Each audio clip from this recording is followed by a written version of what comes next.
मु समस्त को स्वागत करुच्ची सोम ट्यूटोरियल्स यूट्यूब चैनल को।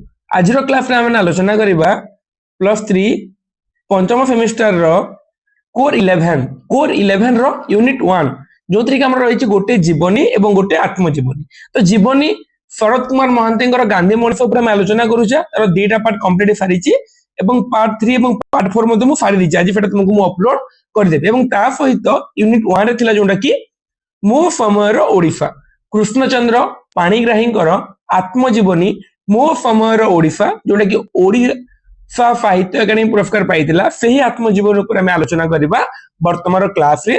तो वर्तमान तुमको जो कवर पे देखौची पिला माने एटा जो बही पब्लिश हेतिला 1978 रे सही मसिया रे एटा जो तार कवर पेज एवं एबे नुआ एटा जो आगरो बाहर एटा को माने पब्लिश करथिला किताब महल एवं वर्तमान जो आसी देखो एटा मो समयर ओडिशा बोली कि याकू माने हम देखिबा जे चंडी पुस्तकालय ताको पब्लिश करिछि एवं आगर जो प्रिंट थिला टिके पुराना थिला। तो सेति में मु नुआ बही नुआ जो प्रिंट हेछि सेही सर तो मानन को सेम जिनिस उभय जगह सेम रहिछि कोनोसी जिनिस परिवर्तन नै किंतु माने पुराना पीडीएफ रे टिके माने लेटर गुडा केते गुडे चिन्ह होनी तेनु नुआ पीडीएफ आनी की माने तुमको पढेबा को पड़िला सेति पई टिके समय लागला हम एही यूनिट आलोचना कला बेले को।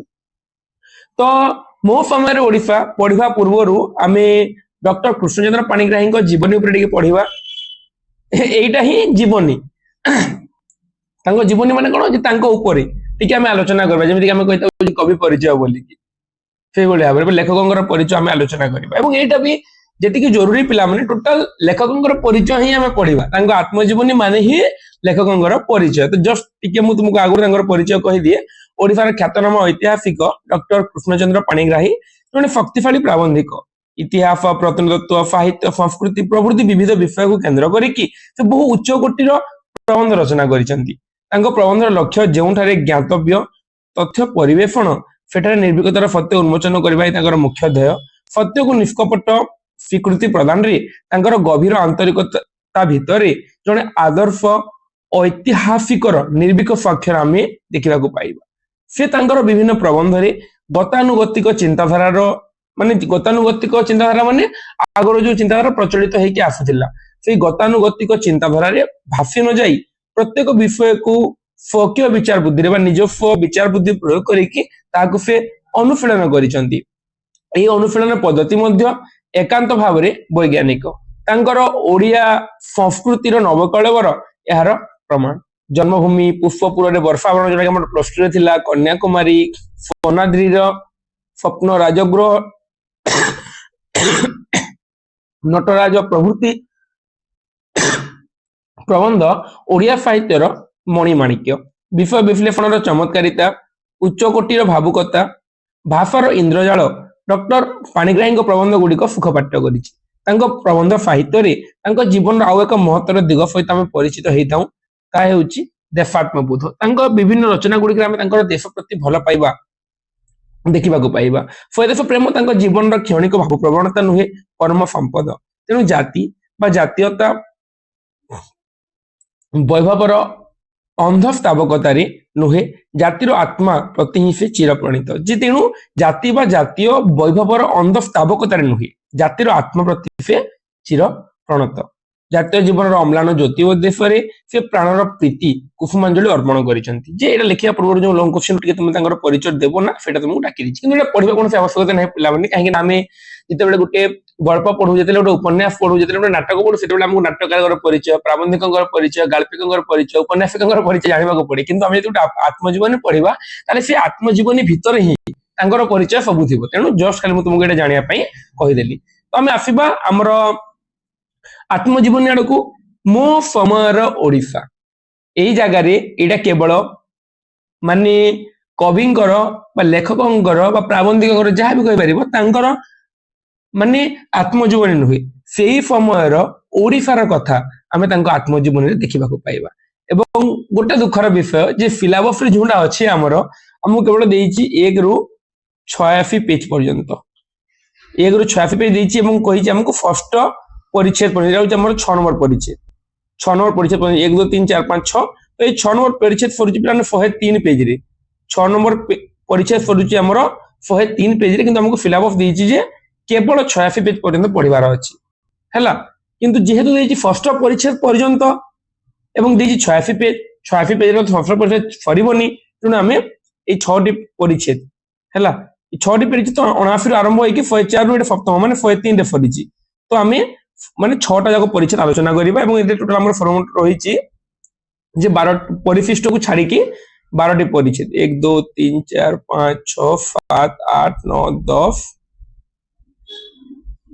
11 12 ପରିଶିଷ୍ଟକୁ ବହୁତ ଜଣ ମାନେ ଗ୍ରହଣ କରନ୍ତିନି ପରିଚ୍ଛେଦ ଭାବରେ, ପରିଶିଷ୍ଟକୁ ଧରିଲେ ଆମର 13ଟା ପରିଚ୍ଛେଦ ହେବ। ତ ଏଇ ଉପରେ ଆମର ଯୋଉ ରହିଛି ଆଲୋଚନା କରିବା ତାଙ୍କର ବିଭିନ୍ନ ପରିଚ୍ଛେଦ ଉପରେ, ଏବଂ ଏଇ ଯୋଉ ଆମେ ଆଲୋଚନା କରିବା ଯେ ମୋ ସମୟର ଓଡ଼ିଶା ଡକ୍ଟର କୃଷ୍ଣଚନ୍ଦ୍ର ପାଣିଗ୍ରାହୀଙ୍କର ଜୀବନୀ, ତାଙ୍କ ସମୟର ଓଡ଼ିଶା କେମିତି ଥିଲା ସେ ଉପରେ ଆମେ ଆଲୋଚନା କରିବା। ତାଙ୍କର ଆତ୍ମଜୀବନୀ ସେଇଟା, ତାଙ୍କ ଆତ୍ମଜୀବନୀ ତାଙ୍କର ଜିଲ୍ଲା ସେ ମୟୂରଭଞ୍ଜ ଖିଚିଂ ଠାରେ ଜନ୍ମଗ୍ରହଣ କରିଥିଲେ।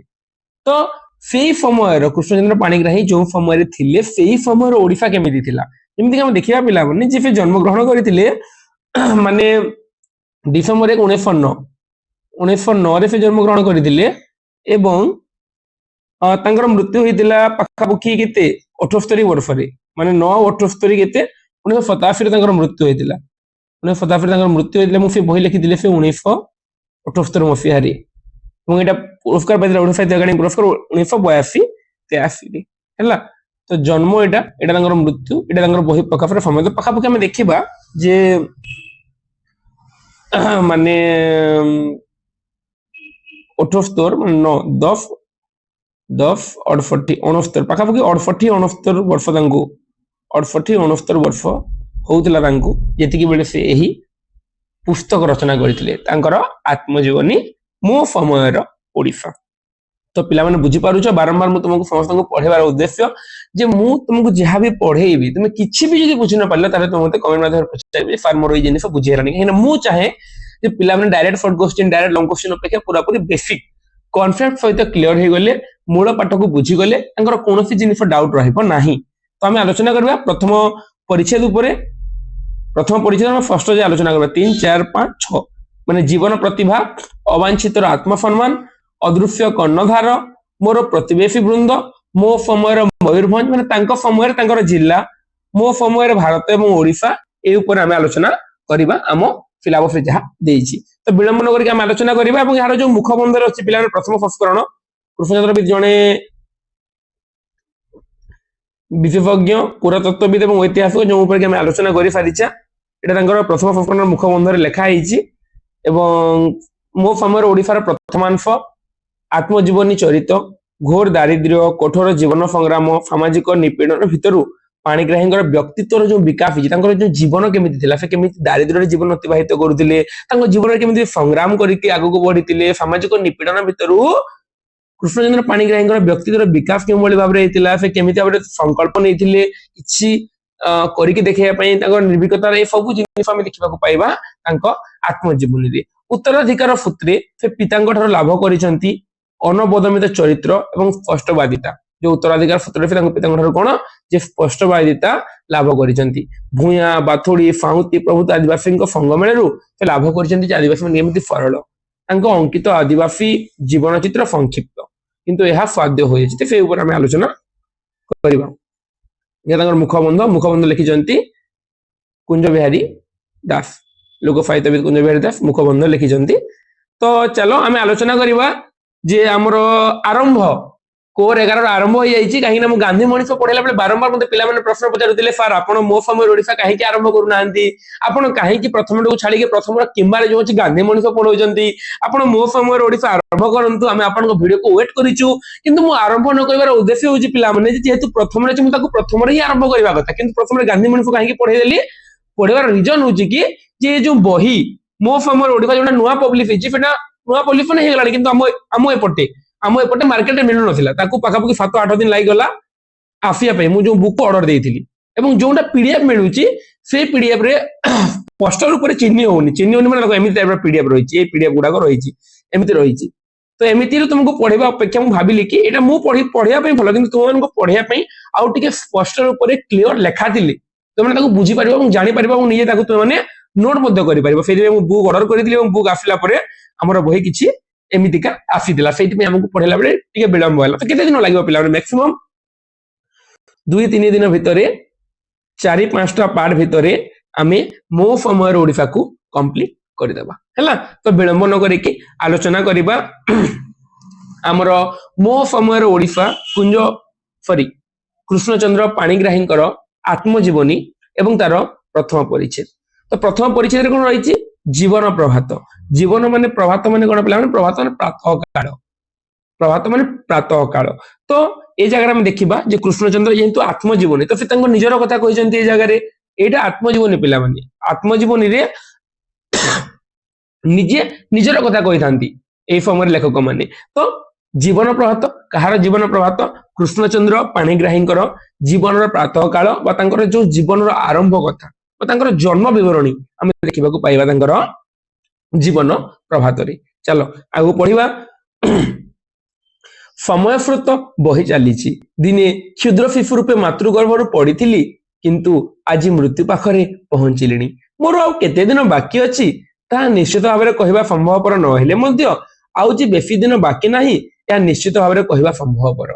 से कहउचंती आत्मजीवनीकार दिने छोट शिशुटे हिसाब रे मातृगर्भर जन्म होइतिली किंतु आज देखु देखु मोर बयस बढ़ी बढ़ी बढ़ी बढ़ी चली मु आज मृत्यु मुखरे पहुंची सारलिनी मोर आउ केते दिन बाकी अछि ताहा निश्चित भाव में कहवा असंभव कहीं कि जानी कि मृत्यु क्या पाखक केते बेले आसीबो किंतु मु जानी मोर बेसी दिन जीवन काल नाही।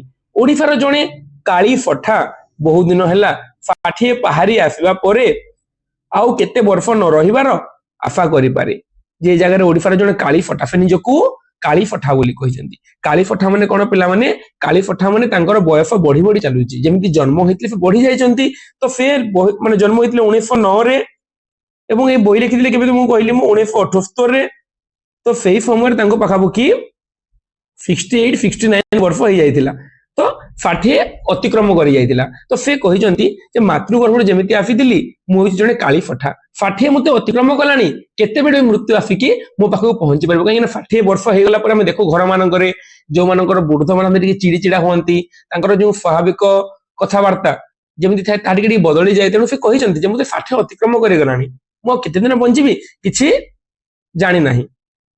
जीवन बृहत्तर अंश इतिहास और प्रत्नतत्व अध्ययन और अनुशीलन कटाई जीवन बृहत्तर अंश से कौन कर इतिहास और प्रत्नतत्व अध्ययन कटाई से दृष्टि भाषा माध्यम मो समय ओडिशार चित्रटी आंकिबा को प्रयास होउची। से कहिसंती से अनेक दिन से इतिहास और प्रत्नतत्व अध्ययन कटाई से दृष्टि भाषा माध्यम मो समय ओडिशार चित्रटी माने कौन मो समय ओडिशा माने मोर नाम कौन होची पिला मो समय ओडिशा। तो से कहजंती मो समय ओडिशा माने जो समय कृष्णचंद्र पाणिग्राही जन्म होइतिले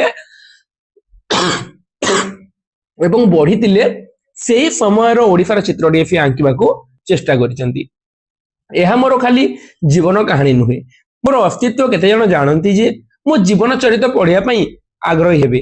अरे एटा केवल मो जीवन कहानी नुहे किए जानि मोर अस्तित्व मैंने मो जीवन कहानी पढ़िया आग्रही हेबे किंतु मो जीवन काल मध्य जहाँ घटी मु जहाँ अनुभव करिछि जहाँ देखिछि सुनिछि पढ़िछि लिखिछि जहाँ चिंता करिछि ए समस्त लिपिबद्ध हेले ओडिशार इतिहास को उपादान जोगाइब। अरे मो अस्तित्व कहीं जानि नाहांती सेते जण मु किए से माने मो जीवन चरित्र पढ़िया को आग्रह हेबे किंतु मो जीवन काल भितर जहाँ अनुभव करिछि देखिछि सुनिछि पढ़िछि लिखिछि चिंता करिछि तो सबको जदि लिखि देबी ताहेले फेना मो जीवनी सहित ओडिशार इतिहास को मध्य उपादान जोगेइबो। केतेकंक मनरे नूतन चिंताधारा आनी पारिबो मु जहाँ लिखिबी सेटा कोन जे मो जीवनी बाहर भी अनेक लोकंक मनरे नुआ चिंताधारा आनी पारिबो एही आशारे ही ए ग्रंथटी आरंभ कली बोली से कहते कृष्णचंद्र पाणिग्राही निजर आत्मजीवनी मो समय ओडिशा रे मोर 3 वर्ष बयसर केते घटना मो श्रुतिपटरे अस्पष्ट भाव में भासी उठुतिले मध्य ताहा अत्यंत असंलग्न। से कहउचंती जेतेले से छोट थिले मातृगर्भर बाहरी थिले बयस पर बयस अतिबाहित होउतिला जेतेले 3 वर्ष थिले से जीवन किछि घटना तांको आंखि सामने भासी उठुची माने झापसिया भाव में स्पष्ट भाव में जना पड़ुनी किंतु 5 वर्ष बयस ठारू गत 60 वर्ष अधिक बयसर बहु घटना स्पष्ट भाव में मोर मन पड़ुची। এই জায়গায় আমি জানিଛୁ যে ଆତ୍ମଜୀବନୀକାରକୁ ସତ ଜିନିଷ ହିଁ ଲେଖିବାକୁ ପଡେ। ତେଣୁ ସେ କହିଛନ୍ତି ଯେ ମୋତେ ଯେତେବେଳେ 3 ବର୍ଷ ହେଉଥିଲା ସେତିକି ପର୍ଯ୍ୟନ୍ତ ମୋ ଜୀବନରେ କଣ ଘଟିଛି ତାର ମୋର ଏକୁରେଟଲି ମନେ ପଡୁନି, ଏକ୍ଜାକ୍ଟଲି ମୋର ମନେ ପଡୁନି। କିନ୍ତୁ 5 ବର୍ଷରୁ ଯୋଉ ମୋତେ 60 ବର୍ଷ ଅତିକ୍ରମ କରି ମୁଁ ଯୋଉ 40 ବର୍ଷ ମତେ ହେଇଗଲାଣି, ସେଇ ସମୟରେ ଯାହା ଘଟଣା ଘଟିଛି ମୋ ଜୀବନରେ ସେ ସବୁ ମୋର ମନେ ପଡୁଛି। ମୋ ସମୟର ମୋ ଗ୍ରାମଟିର ଗୋଟିଏ ସମ୍ପୂର୍ଣ୍ଣ ଚିତ୍ର ମୋର ସ୍ମୃତିପଟରେ ଭାସି ଉଠୁଛି। ଯେ ମୋର ଗ୍ରାମର ଚିତ୍ର, ପ୍ରଥମେ ଯୋଉ ଜାଗାରେ ମୁଁ ଜନ୍ମ ହେଇଥିଲି ସେଇ ଚିତ୍ର ମୋ ଆଖି ଆଗରେ ଭାସି ଉଠୁଛି। ମୋ ଗ୍ରାମର ନାମ ଖିଚିଙ୍ଗ। ଏହା ପୂର୍ବତନ ମୟୂରଭଞ୍ଜ ଷ୍ଟେଟର କରଞ୍ଜିଆ, ସମସ୍ତେ ଜାଣିଛୁ ପିଲାମାନେ ଶାନ୍ତନୁ କୁମାର ଆଚାର୍ଯ୍ୟଙ୍କର ଭ୍ରମଣ କାହାଣୀ କରଞ୍ଜିଆ ଡାଏରୀ ପଢିଥିବ, ସେଥିରେ କରଞ୍ଜିଆ ବାବଦରେ ବର୍ଣ୍ଣନା ଦିଆଯାଇଛି। ତ ଏ ଯୋଉ ଖିଚିଙ୍ଗ କାହାର, ଯେ କୃଷ୍ଣଚନ୍ଦ୍ର ପାଣିଗ୍ରାହୀଙ୍କର ଗାଁର ନାମ ଖିଚିଙ୍ଗ। ଏହା ପୂର୍ବତନ ମୟୂରଭଞ୍ଜ ଷ୍ଟେଟର କରଞ୍ଜିଆ ପାଞ୍ଚ ପିଢ ବା କରଞ୍ଜିଆ ସବ ଡିଭିଜନର ସିଂହଭୂମି ଓ କେଉଁଝର ସୀମା ଠାରୁ ମାତ୍ର 3 ମାଇଲ ଦୂରରେ ଅବସ୍ଥିତ ଏହି ଗ୍ରାମ। ଏହା ଭଞ୍ଜ ରାଜବଂଶର ପ୍ରାଚୀନ ରାଜଧାନୀ ଥିବାରୁ ଅଦ୍ୟାପି ବହୁ ପ୍ରାଚୀନ କୀର୍ତ୍ତି ବିଶୋଭିତ ହୋଇ ଏ ଅଞ୍ଚଳ ସୁବିଦିତ ହୋଇଛି। ଏ ଯୋଉ ଖିଚିଙ୍ଗ ସେଇଟା କଣ ନା ଯେ ମାନେ ପ୍ରାଚୀନ ଭଞ୍ଜ ରାଜବଂଶ ରାଜଧାନୀ ଥିବାରୁ ବହୁ ପ୍ରାଚୀନ କୀର୍ତ୍ତି ବିଶୋଭିତ ହୋଇଛି। ମାନେ କୀର୍ତ୍ତି ଗୁଡାକ ଆମେ ଦେଖିବାକୁ ପାଇବା ସେଇ ଜାଗାରେ। ଏଇ ଖିଚିଙ୍ଗ ଗ୍ରାମ ପାର୍ବତୀପୁର ପଣିଫି ନାମକ ଆଉ 2ଟି ଗ୍ରାମ ସହିତ ସଂଲଗ୍ନ ହୋଇ ଗୋଟିଏ ଗ୍ରାମ ପରି ଦେଖାଯାଏ। ଏଇ ଖିଚିଙ୍ଗ କଣ ହେଇଥାଏ, ତା ଆଖପାଖରେ ଯେଉଁ ତାର ପଡୋଶୀ ଗାଁ ଗୁଡାକ ପାର୍ବତୀପୁର ଏବଂ ପଣିଫି ବୋଲିକି ସେଗୁଡିକ ସହିତ ସଂଲଗ୍ନ ହେଇକି ଗୋଟିଏ ଗ୍ରାମ ପରି ଦେଖାଯାଏ। ବସ୍ତୁତଃ ଖିଚିଙ୍ଗ କହିଲେ ଏଇ 3 ଗୋଟି ଗ୍ରାମକୁ ସୁଝାଇଥାଏ। କଣ କଣ? ପାର୍ବତୀପୁର, ପଣିଫି ଆଉ ଖିଚିଙ୍ଗ। ଖିଚିଙ୍ଗ କହିଲେ 3 ଗୋଟି ଗ୍ରାମକୁ ସୁଝାଇଥାଏ। କୋଉ କୋଉ ଗ୍ରାମକୁ? ପାର୍ବତୀପୁର, ପଣିଫି ଆଉ ଖିଚିଙ୍ଗ। ଖିଚିଙ୍ଗ କହିଲେ 3 ଗୋଟି ଗାଁକୁ ସୁଝାଇଥାଏ। ଖିଚିଙ୍ଗରେ ଭୂୟାଁ ମାନେ, ପାର୍ବତୀପୁରରେ ଗଣ୍ଡ ମାନେ ଆଉ ପଣିପୁରରେ ପୁରାଣ ମାନେ, ପୁରାଣ ଗୋଟେ ବଂଶ ହେଲା। ତ ଖିଚିଙ୍ଗରେ ଭୂୟାଁ ମାନେ, ପାର୍ବତୀପୁରରେ ଗଣ୍ଡ ମାନେ ଓ ପଣିଫିରେ ପୁରାଣ ମାନେ ବାସ କରନ୍ତି ବୋଲିକି ସେ କହିଛନ୍ତି। ଏମାନଙ୍କ ମଧ୍ୟରେ ଘରେ ବ୍ରାହ୍ମଣ, କେତେ ଘର ପାଣ, ଘରେ ଧୋବା, ଘରେ ମେହେନ୍ତର, ଘରେ ବିନ୍ଧାଣୀ, ଘରେ କମାର, 2 ଘର ବଗାଳ, କେତେ ଘର ବୈଷ୍ଣବ, କେତେ ଘର ଭୂମିଜ ମଧ୍ୟ ଏମାନଙ୍କ ମଧ୍ୟରେ ଯେ ଆମେ ଦେଖିଛୁ ଯେ ମୁଖ୍ୟତଃ ଖିଚିଙ୍ଗରେ ଭୂୟାଁ ମାନେ, ପାର୍ବତୀପୁରରେ ଗଣ୍ଡ ମାନେ ଆଉ ପଣିଫିରେ ପୁରାଣ ମାନେ ବାସ କରନ୍ତି। ମାନେ ତାଙ୍କ ଜାତିର ସଂଖ୍ୟା ଅଧିକ, କିନ୍ତୁ ଏମାନଙ୍କ ମଧ୍ୟରେ କେତେ ଘର ବ୍ରାହ୍ମଣ, କେତେ ଘର ପାଣ, ଘରେ ଧୋବା, ଘରେ ମେହେନ୍ତର, ଘରେ ବିନ୍ଧାଣୀ ଏମାନେ ମାନେ ମଧ୍ୟ ସେ ଜାଗାରେ ରହିଥାନ୍ତି। ଗ୍ରାମଟିର ପୂର୍ବ ଖିଚିଙ୍ଗ ଗ୍ରାମର କଥା କୁହାଯାଇଛି। ଖିଚିଙ୍ଗ ଗ୍ରାମଟିର ପୂର୍ବ, ପଶ୍ଚିମ ଓ ଉତ୍ତର ଉପକଣ୍ଠରେ ଆମ କୁଞ୍ଜମାନ ଗ୍ରାମର ଅନତି ଦୂର ପର୍ଯ୍ୟନ୍ତ ଲମ୍ବି ଆସିଥିଲା। ଏକଦା ଏହି ଗ୍ରାମ ନିଘଞ୍ଚ ଅରଣ୍ୟାନୀରେ ଆବୃତ ଥିଲା। ମାତ୍ର ଯେଉଁ ସମୟର କଥା କହୁଛି ସେ ସମୟରେ ଦକ୍ଷିଣ ଓ ପଶ୍ଚିମ ପଟରେ ଗୁଳ୍ମଲତା ପରିବ୍ୟାପ୍ତ କେବଳ ଖଣ୍ଡ କ୍ଷେତ୍ରମାନ, ବିରଳ ବିଶାଳ ଶାଳତରୁମାନ ସହ ବିଶାଳ ଅରଣ୍ୟାନୀର ଅବଶେଷ ରୂପେ ବିଦ୍ୟମାନ ଥିଲା। ଯେ ସେ ଯୋଉ ସମୟର କଥା କହୁଛନ୍ତି ସେ ସମୟରେ ବିରାଟ ଶାଳ ଗଛ ଗୁଡାକ, ବିରାଟ ତରୁ ଗୁଡିକ ଘେରି ରହିଥିଲା ସେଇ ଗାଁକୁ। ଗ୍ରାମ ସୀମାରେ ଓ ଉପକଣ୍ଠରେ 26ଟି ଛୋଟ ବଡ ପୋଖରୀ। ସେଇ ଗ୍ରାମ ଯୋଉ ଖିଚିଙ୍ଗ ଗାଁର କଥା ସେ କହୁଛନ୍ତି, ଗ୍ରାମର ସୀମାରେ ଓ ଉପକଣ୍ଠରେ 26 ଗୋଟି ଛୋଟ ବଡ ପୋଖରୀ ଅର୍ଦ୍ଧ ପ୍ରୋଥିତ ମାନେ ପିଲାମାନେ ହିଡ, ଅଧା ହିଡ ଦିଆଯାଇଥିବ ଯୋଉ ହେଲା, ଅର୍ଦ୍ଧ ହିଡ ଅବସ୍ଥାରେ ଥିଲା। ଗୋଟିଏ ଗ୍ରାମ ମଧ୍ୟରେ ଏତେ ଗୁଡେ ଜଳାଶୟର ଅବସ୍ଥାନ ଭାରତ ତଥା ଉତ୍କଳରେ ବିରଳ। ଯେମିତି ଗୋଟେ ସେ ଯୋଉ ଗାଁର କଥା କୁହାଯାଇଛି, ମାନେ ବିରଳ ସେ ଗାଁର ସ୍ଥିତି।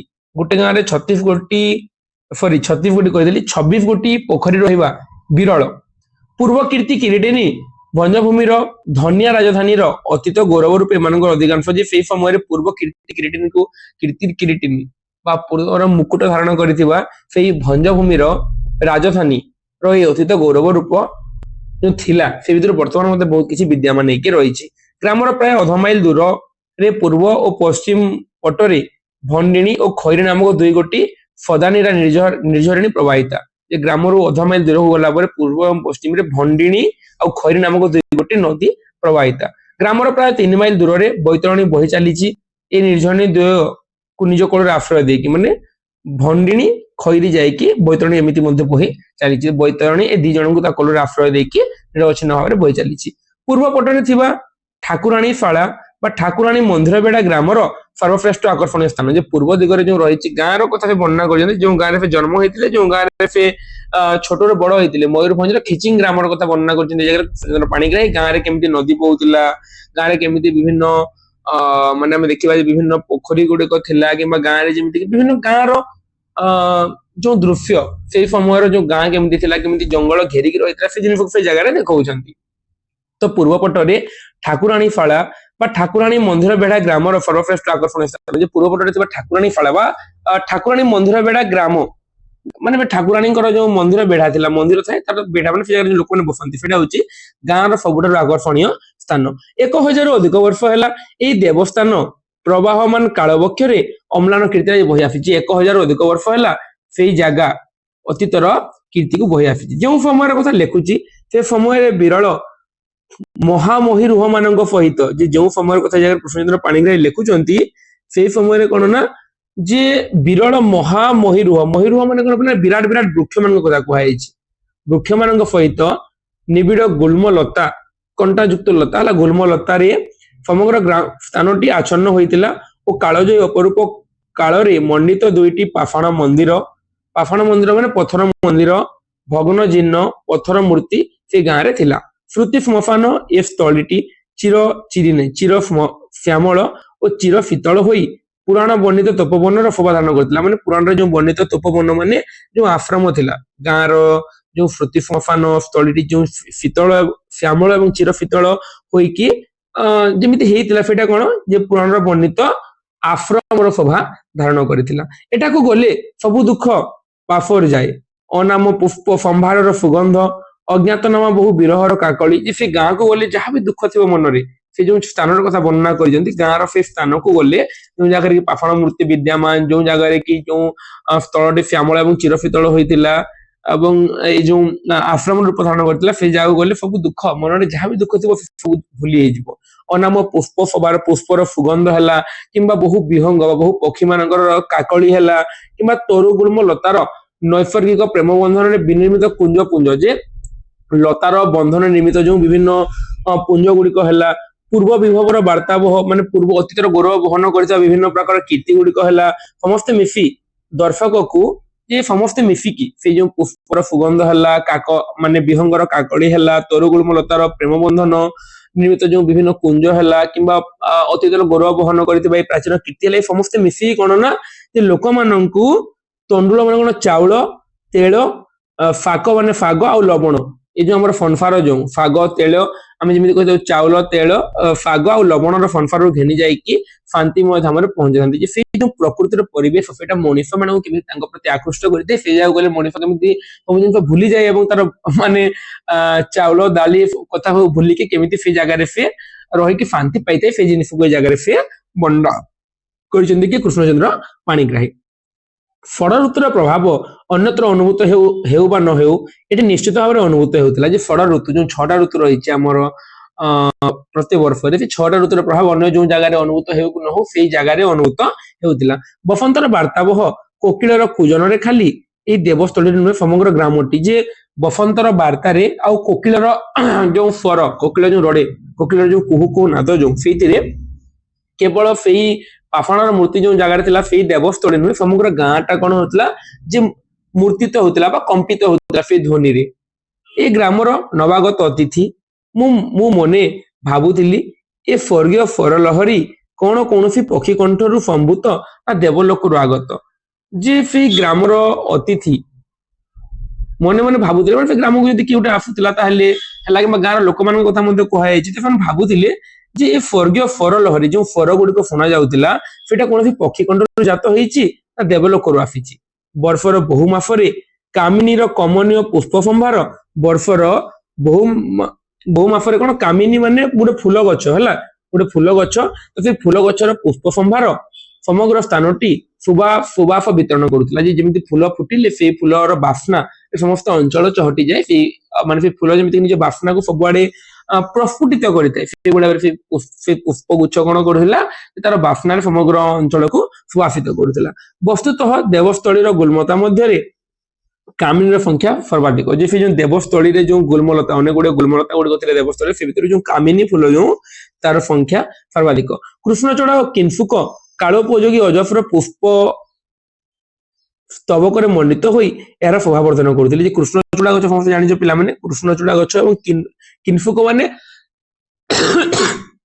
पलाश वृक्ष किंसुक माने पलाश है तो कृष्णचूड़ा और पलाश ये सब कौन कालोपयोगी ଅଜସ୍ର ପୁଷ୍ପ ସ୍ତବକରେ ମାନେ ଅନେକ ଗୁଡେ ପୁଷ୍ପ ଧାରଣ କରିକି ବା ଅନେକ ଗୁଡେ ପୁଷ୍ପ ଧରିକି କେଉଁମାନେ କୃଷ୍ଣଚୂଡା ଆଉ କିନ୍ଫୁକ ସେମାନେ କଣ କରୁଥିଲେ ନା ଯେ ଶୋଭାବର୍ଦ୍ଧନ କରୁଥିଲେ ସେଇ ଅଞ୍ଚଳର। ଖିଚିଙ୍ଗକୋଟ বা আধুনিক খিচিং ভঞ্জ বংশ রাজধানী হইতিবারু এটারে দুইটি রাজনগর ভগ্নাংশ অধ্যায় দেখা যায় যে সে যে খিচিং কোট বা আমি যে খিচিং বলি কହୁଛେ ময়ূরভঞ্জের যে খিচিং যে জায়গায় কৃষ্ণচন্দ্র পাଣିগ্ରାହୀ জন্ম হইতিলে সেই খিচিং ভঞ্জ বংশর রাজধানী হইতিবারু এটারে দুইটি রাজনগর আগর যে রাজনগর ଥିଲା তার ভগ্নাবশেষ অধ্যাপি রহিছি। এথিমধ্যে গোটিকর নাম হচ্ছে বিরাটগড় এবং অন্যান্য নাম হচ্ছে কিচকগড়। যে আগর যে রাজধানী ଥିଲା তার দুইটি ভগ্নাংশ আমি দেখিବାକୁ পাইবা দুইটা জায়গায়, গোটে হচ্ছে বিরাটগড় এবং গোটে হচ্ছে কিচকগড়। যেତେବେଳେ ইতিহাস লুপ্ত ହେଲା ସେତେବେଳେ ଅନଭିଜ୍ଞ ଲୋକମାନେ ଗଡ଼ ଦୁଇଟିର ଏପରି ପୌରାଣିକ ନାମ ଦେଇଥିଲେ ହେଁ ଏଗୁଡିକ ଯେ ପ୍ରାଚୀନ ଭଞ୍ଜ ରାଜା ମାନଙ୍କ ରାଜଭବନ ଥିଲା ତାହା ଏ ସ୍ଥଳୀ ମାନଙ୍କରେ ଭୂ ଖନନ ଏବଂ ତାମ୍ରଶିଳାଲେଖ ଏବଂ ବହୁ ପ୍ରାଚୀନ ଯେ ସେ ବିଭିନ୍ନ ଅନଭିଜ୍ଞ ଲୋକମାନେ ଭିନ୍ନ ଭିନ୍ନ ଗଡ଼ ଗୁଡିକର ନାଁ ଦେଇଥିଲେ ଯେ ବିଭିନ୍ନ ଦୁଇଟି ରାଜନଗର ଭଗ୍ନାବଶେଷ ଦେଖାଯାଏ, ଗୋଟେ ବିରାଟଗଡ଼ ଏବଂ ଗୋଟେ କିଚକଗଡ଼ ବୋଲି। କିନ୍ତୁ ଯେତେବେଳେ ଇତିହାସ ଲୁପ୍ତ ହେଲା ସେତେବେଳେ ଅନଭିଜ୍ଞ ଲୋକମାନେ ଗଡ଼ ଦୁଇଟାର ପୌରାଣିକ ନାମ ଦେଇଥିଲେ, ଗୋଟେ ହଉଛି ବିରାଟଗଡ଼ ଏବଂ ଗୋଟେ ହଉଛି କିଚକଗଡ଼। ତଥାପି ବି ପ୍ରାଚୀନ ଏଇଗୁଡାକ ପ୍ରାଚୀନ ଭଞ୍ଜ ରାଜା ମାନଙ୍କ ରାଜଭବନ ଥିଲା ବୋଲିକି ବିଭିନ୍ନ ତାମ୍ରଶିଳାଲେଖ ବିଭିନ୍ନ ପ୍ରାଚୀନ ପଦାର୍ଥରୁ ଜଣା ପଡିଥାଏ। ଗ୍ରାମର ଦକ୍ଷିଣ ପୂର୍ବ କୋଣରେ ଭଣ୍ଡିଣୀର ତଟଦେଶରେ ଅବସ୍ଥିତ ଗ୍ରାମର ଦକ୍ଷିଣ ପୂର୍ବ କୋଣରେ ଭଣ୍ଡିଣୀର ତଟଦେଶରେ ଅବସ୍ଥିତ ବିରାଟଗଡ଼ ବିଶାଳ ଫାଳତରୁ ବିରାଟଗଡ଼ରେ କଣ ବିଶାଳ ଫାଳତରୁ ଏବଂ ଘନ ଗୁଳ୍ମ ଲତାକୀର୍ଣ୍ଣ ହୋଇ ରହିଥିଲା। ଏହାର ପାର୍ଶ୍ୱରେ ନଦୀ ସ୍ରୋତ ଖୋଦିତ ବହୁ ଖଣା ସାତପୁରୀ ନାମରେ ଅଭିହିତ ହେଉଥିଲା। ସେ ଗାଁର ଯୋଉ ଦକ୍ଷିଣ ପୂର୍ବ କୋଣରେ କଣ ହେଇଥିଲା ଭଣ୍ଡିଣୀର ତଟଦେଶରେ ଅବସ୍ଥିତ ଯୋଉ ବିରାଟଗଡ଼ ଦିଟା ଗଡ଼ର କଥା କୁହାଯାଇଛି, ବିରାଟଗଡ଼ ଆଉ କିଚକଗଡ଼। ଯୋଉ ତ ବିରାଟଗଡ଼ ବିଶାଳ ଫାଳତରୁ ଓ ଘନ ଗୁଳ୍ମଲତା ଲତା ଘେରେଇ ହେଇକି ଗୁଳ୍ମ ଲତା କୀର୍ଣ୍ଣ ସବୁବେଳେ ଲତା ଲଡକିକି ଲତା କୀର୍ଣ୍ଣ ହୋଇ ରହିଥିଲା ଏବଂ ତାର ପାର୍ଶ୍ୱ ନଦୀ ସ୍ରୋତରେ ଖୋଦିତ ବହୁତ ଖଣା ହେଲା ସାତପୁରୀ ଗୋଟେ ନାମକ ନାଁରେ ଅଭିହିତ ହେଉଥିଲା। ଏଇ ଘନ ଜଙ୍ଗଲ ଓ ଖଣା ଭିତରେ ପ୍ରବେଶ କରିବାକୁ ଲୋକମାନେ ଭୟ କରୁଥିଲେ। ସେ ଘନ ଜଙ୍ଗଲ ଏବଂ ସେ ଖଣା ଯୋଉ ସେ ଜାଗାରେ ରହିଥିଲା ସେ ଭିତରକୁ ଲୋକମାନେ ଯିବା ପାଇଁ ମଧ୍ୟ ଭୟ କରୁଥିଲେ। ଗ୍ରାମର ପଶ୍ଚିମ ସୀମାକୁ ଲାଗିକି ଖଇରୀ ନଦୀର ଅଦୂରରେ ଅବସ୍ଥିତ କିଚକଗଡ଼ ଦୁର୍ଗର ସମସ୍ତ ଚିହ୍ନ ବିଦ୍ୟମାନ ଥିଲା ବର୍ତ୍ତମାନ ଅଛି। ଯେ ଗାଁର ପଶ୍ଚିମ ସୀମାକୁ ଲାଗିକି ଯୋଉ ଖଇରୀ ନଦୀର ଅଦୂରରେ ଯୋଉ କିଚକଗଡ଼ରେ ଯୋଉ ଦୁର୍ଗର ଯୋଉ ବିଭିନ୍ନ ଚିହ୍ନ ଯେ ଆଗରୁ ଦୁର୍ଗ ଥିଲା ବୋଲି ଯୋଉ ଚିହ୍ନ ଥିଲା ସେ ଚିହ୍ନ ସେତେବେଳେ ଥିଲା ଏବଂ ବର୍ତ୍ତମାନ ମଧ୍ୟ ସେଇଟା ଅଛି। ପ୍ରାଚୀର ଧ୍ୱଂସାବଶେଷ ପ୍ରାଚୀର ସନ୍ନିକଟ ଅର୍ଦ୍ଧ ପୃଥ୍ୱୀଗତ କୋଡଖାଇ ରାଜଗୁରୁ ଓ ରାଣୀ ଗାଧୁଆ ନାମଧେୟ ପୁଷ୍କରିଣୀ ଦ୍ୱୟ ଏବଂ ହାତୀଖଣା ଇତ୍ୟାଦି ଅଦ୍ୟାପି ବିଦ୍ୟମାନ ରହି ରାଜଦୁର୍ଗର ନିଶ୍ଚିତ ସଂକେତ। ଯେ ଅତୀତରେ ଯୋଉ ଜିନିଷ ଗୁଡାକ ଦେଖେଇଥିଲେ ପ୍ରାଚୀନ ଧ୍ୱଂସାବଶେଷ ହେଲା କିମ୍ବା ମାନେ ଗଡଖାଇ ହେଲା କିମ୍ବା ରାଜଗୁରୁ ହେଲା କିମ୍ବା ରାଣୀ ଗାଧୁଆ ଆମକୁ ପୁଷ୍କରିଣୀ ହେଲା କିମ୍ବା ହାତୀଖଣା ହେଲା ଏଗୁଡାକ କଣ ହଉଛି ସେ ଜାଗାରେ ବିଦ୍ୟମାନ ରହିକି ରାଜଦୁର୍ଗ ନିଶ୍ଚିତ ଥିଲା ବୋଲିକି ସଂକେତ ଦଉଛି। କିଚକଗଡ଼ ବିରାଟଗଡ଼ ପରି ଘନ ପରିପୂର୍ଣ୍ଣ ଥିଲା। ଯେମିତି ବିରାଟଗଡ଼କୁ ଆମେ ଦେଖିଲେ ସବୁଆଡେ ଘନ ପରିପୂର୍ଣ୍ଣ ଥିଲା ଜଙ୍ଗଲ ବୋଲିକି, କିନ୍ତୁ କିଚକଗଡ଼ କଣ ଯେ ବିରାଟଗଡ଼ ପରି ଘନ ବନ ପରିପୂର୍ଣ୍ଣ ନଥିଲା।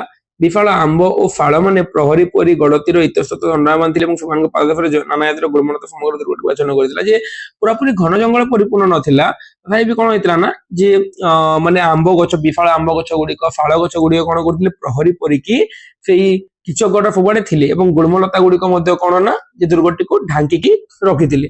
ଏଠାରେ ବର୍ଷ ସାରା ନାନା ଜାତିର ପକ୍ଷୀ ଏଠାରେ ପଳେଇ ଆସିଲା କଣ ଟିକେ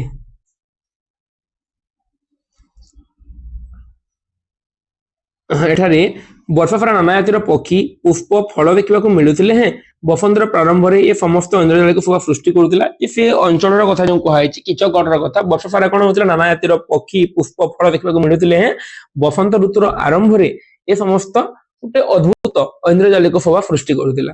ବନଜୁଥି ଲତା ଜୁଇ ଫୁଲ ପିଲାମାନେ ବନଜୁଥି ମାନେ ଯୋଉ ବନମଲ୍ଲୀ ବୋଲି ଆମେ କହିଥାଉ ସେଇ ବନଜୁଥି ଲତା ଏ ତନୁରେ ଅଗଗଣିତ ଲତା ଗୁଡିକ ଘେରି ରହିକି ଶୁଭ୍ର ସୁମନ ବହନ କରି ସର୍ବତ୍ର ସୌରଭ ସୁରା ବିତରଣ କରୁଥିଲା। ସବୁଆଡେ ନିଜର ବାସ୍ନା ସବୁଆଡେ ଫେଲାଉଥିଲା କିଏ ବନଜୁଥି ବା ଜୁଇ ଫୁଲ। ଇନ୍ଦ୍ରଜବ ବା କୁରୁଚି ଫୁଲ ଅଜସ୍ର ଶୁଭ୍ର ପୁସ୍ତକ ସ୍ତବରେ ଆନତ ହୋଇ ସମସ୍ତଙ୍କୁ ଆହ୍ୱାନ କରୁଥିଲା।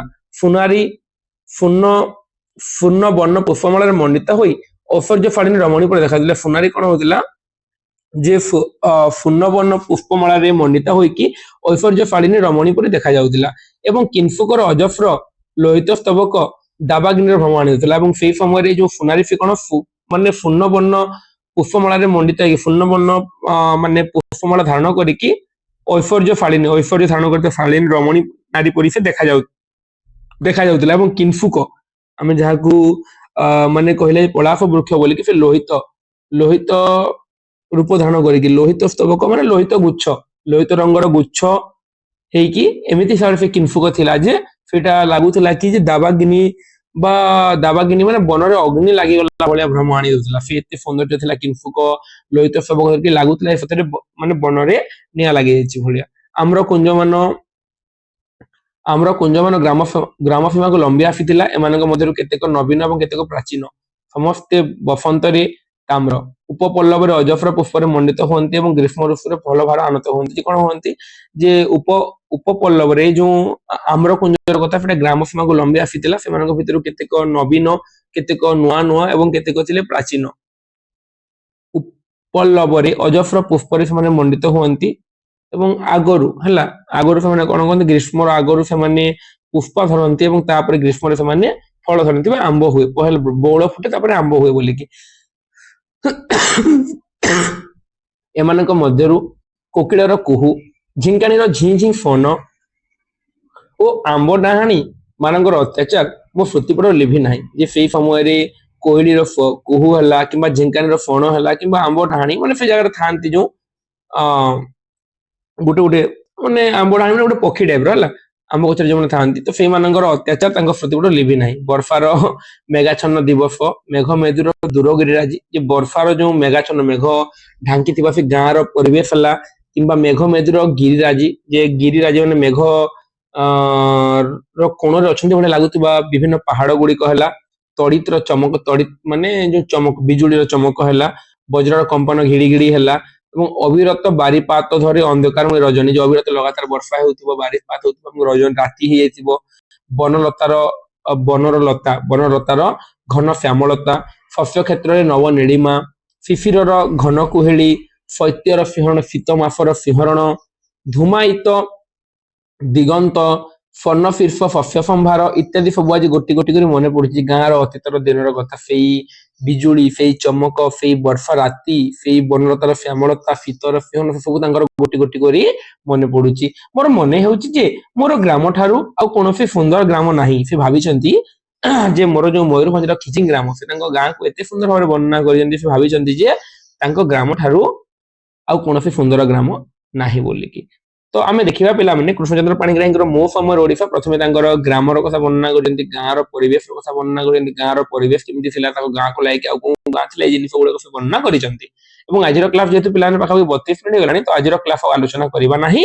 ଆଜିର କ୍ଲାସକୁ ଆମେ ଏତିକିରେ ରଖିବା। ଏବଂ ଯେହେତୁ ଏଇଟା ପିଲାମାନେ ମୋ ସମୟର ଓଡିଶା କୃଷ୍ଣଚନ୍ଦ୍ର ପାଣିଗ୍ରାହୀଙ୍କର ଫାର୍ଷ୍ଟ କ୍ଲାସ ପାର୍ଟ 1, ତ ଆଶା କରୁଛି ସମସ୍ତେ ନିଶ୍ଚିତ ଭାବରେ ବୁଝିପାରିଥିବ ବୋଲିକି। ଯଦି କୌଣସି ଡାଉଟ ଥିବ ତାହେଲେ ମୋତେ କମେଣ୍ଟ କରି କହିଲା ପରେ ଯେ ମୁଁ ନେକ୍ସଟ ପାର୍ଟ ବନେଇବି ତମମାନଙ୍କର ଡାଉଟ କ୍ଲିୟର କରିକି। ତ ଆଶା କରୁଛି ପ୍ରଥମ ପାର୍ଟ ସମସ୍ତେ ବୁଝିପାରିଥିବ ବୋଲିକି। ବାରମ୍ବାର ତୁମକୁ ମୁଁ ଅନୁରୋଧ କରୁଛି, ବାରମ୍ବାର ତୁମକୁ ମୁଁ ଉପଦେଶ ଦଉଛି, ବାରମ୍ବାର ତୁମକୁ ମୁଁ ଆଦେଶ ଦଉଛି, ତୁମେ ଯାହା ଭାବୁଛ ଭାବ, କିନ୍ତୁ ଯାହା ବି ତମର ଡାଉଟ ରହୁଛି କିମ୍ବା କୌଣସି ଜାଗାରେ ତମର ଅସୁବିଧା ରହୁଛି ତାହେଲେ ତମେ ମୋତେ କମେଣ୍ଟ ମାଧ୍ୟମରେ ପଚାରି ପାରିବ। ଭିଡିଓଟିକୁ ଶେଷ ପର୍ଯ୍ୟନ୍ତ ଦେଖିଥିବାରୁ ସମସ୍ତଙ୍କୁ ହୃଦୟରୁ ଧନ୍ୟବାଦ। ଜୟ ଜଗନ୍ନାଥ, ଜୟ ମା ସମଲେଇ। ପୁଣି ଦେଖା ହେବା ଆମେ ଆଗାମୀ ଭିଡିଓରେ ଏବଂ ସେଥିରେ ଆଲୋଚନା କରିବା ଏହାର ପାର୍ଟ 2 ଉପରେ। ଏବଂ ଗାନ୍ଧୀ ମଣିଷ ଏବଂ ମୋ ସମୟର ଓଡିଶା ଦିଟା ମାନେ ଫାର୍ଷ୍ଟ ୟୁନିଟ ଦିଟା ଆଲୋଚନା କରି ସାରିଲା ପରେ କୋର 12 ଲୋକମାନଙ୍କ ସଂଖ୍ୟା ସ୍ୱରୂପ ପ୍ରକାଶ ରହିଲା କିମ୍ବା ଓଡିଆ ଭାଷାର ଉଦ୍ଭବ ଏବଂ ବିକାଶ ସେଗୁଡିକ ମଧ୍ୟ ଆମେ ଆଲୋଚନା କରିବା। ସେଇ ଜିନିଷ ଗୁଡାକ ଫଟଫଟ ସରିଯିବ ପିଲାମାନେ, 2-3ଟା କ୍ଲାସରେ ସରିଯିବ। କିନ୍ତୁ ଏଇଟା ରହିଛି ନା ଆତ୍ମଜୀବନୀ ଗୋଟା ଗୋଟା ରହିଛି, ଭ୍ରମଣ କାହାଣୀ ରହିଛି, ତ ଏଇଟା ଟିକେ ଆମକୁ ସେଥିପାଇଁ ଟାଇମ ଲାଗୁଛି। ଧନ୍ୟବାଦ।